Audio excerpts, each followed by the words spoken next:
Hello and welcome. My name is Daniel Malawa. On June 10th this year, an agreement on the tripartite free trade area was signed by COMESA, East African Community and SADC member states in Egypt, pending ratification by the National Parliament. But how does Malawi stand to benefit from such an agreement? It is only when we start producing more as a country and manufacture products that will meet international standards and compete on the international market when such agreements will stand to benefit Malawi and improve the struggling economy. For the next 50 years, we need to talk and walk investment, not just talking, but doing. Well, today we look at a life-changing investment by Mtalimanja Holdings currently underway in Nkhotakota, where they are constructing a rice processing factory. More in this. With the recently signed tripartite free trade area by 26 member and partner states of the COMESA, East African Community and SADC, Malawi needs to speed up its effort in becoming a predominantly producing and exporting nation so as to benefit from such agreements as the Tripartite Free Trade Area, TFTA. Of course, others are already putting up structures that will improve the need to add more value to our products so as to increase the competitiveness on the international market. One good example is Mtalimanja Holdings, who are setting up a rice processing plant in Nkhotakota. Our president has been signing agreements with other countries for free trade area. So this plant, we will be producing or processing finished products of which we can sell to those markets. So it is advisable for us to have this big processing plant and invite as many farmers as we can so that we can help to add value to whatever our farmers will be producing. So this will help farmers to get enough income. At the same time, Malawi will be getting foreign exchange. At the same time, transporters now will have their trucks on motion. This is said to be one of the biggest and state-of-the-art rice processing machine in Southern Africa. After failing to source funding from a local development fund, they took a risk to source funds from elsewhere and make sure that the dream comes to life. The $5 million United States rice processing plant, which has been installed in Mpamanta, Nkhotakota, is a good example of the type of enterprises Malawians need to venture into in order to eradicate poverty amongst the majority poor through job creation and other income-generating activities that may arise from such investments. But what does the coming of this factory mean to the rice farmer? Well, this is about providing an opportunity for the farmers that whatever they grow, they should process themselves, like agro-processing industry. It's all about agro-processing industry. We should be able to allow the farmers to process things themselves that they grow, so that instead of selling raw materials, that's what it is all about. We look at rice as one of the major sources of food. We have maize, which is shima. Then rice, I would say, is second to maize.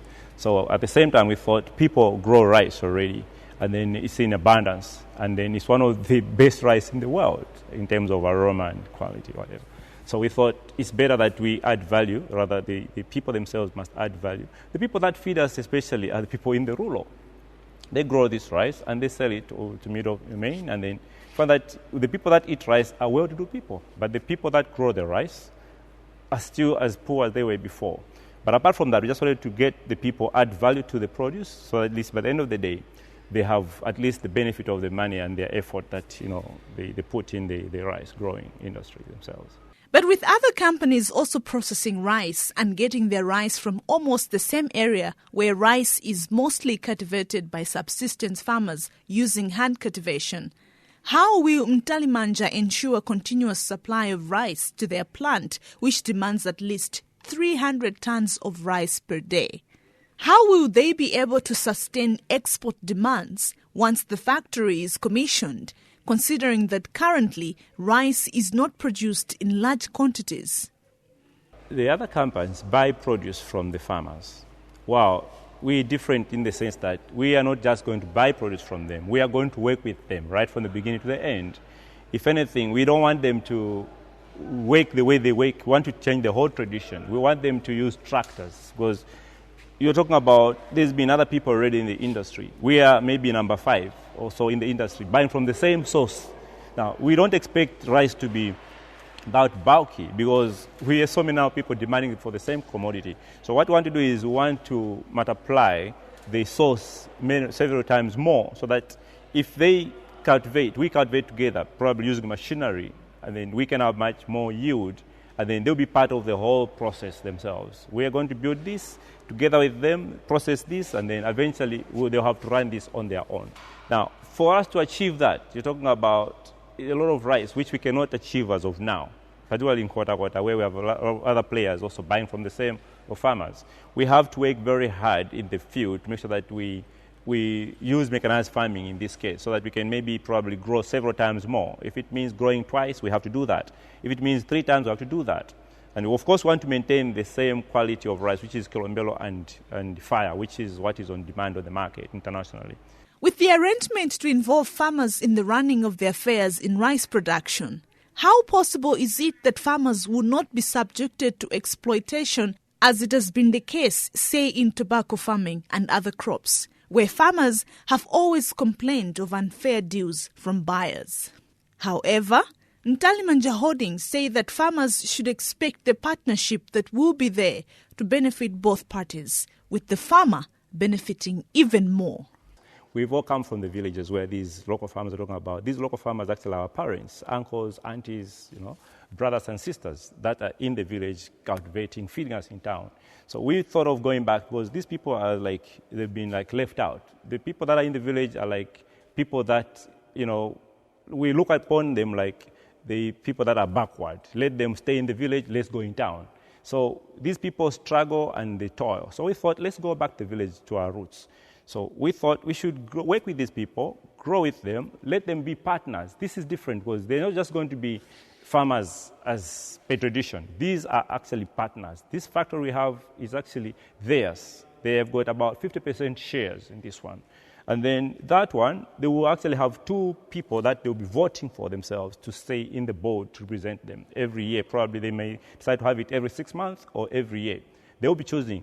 Everybody else who's in town come from the village, and they are part of the whole process.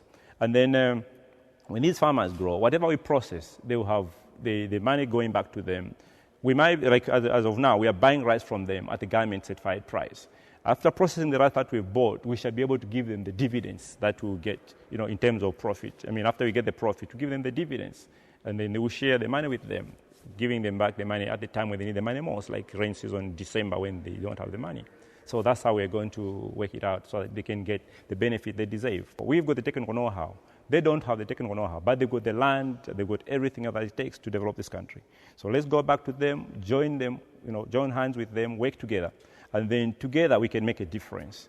Malawi is not poor like everybody else says, and that for sure is not poor. We want to prove that Malawi is not poor, and that we feel if we start with this project and it goes successfully like we know it's going to, then everybody else will learn from this, and it's going to be like bushfire. In come 2, 3, 4 years, Malawi is going to be different. But what are the farmers' sentiments towards the coming of the rice processing plant and their partnership with the Ntalimanja Holdings?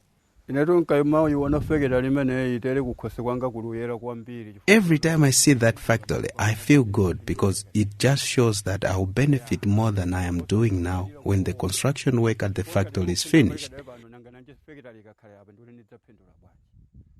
I am very proud of this development. My life will change for the better. My life will never be the same again.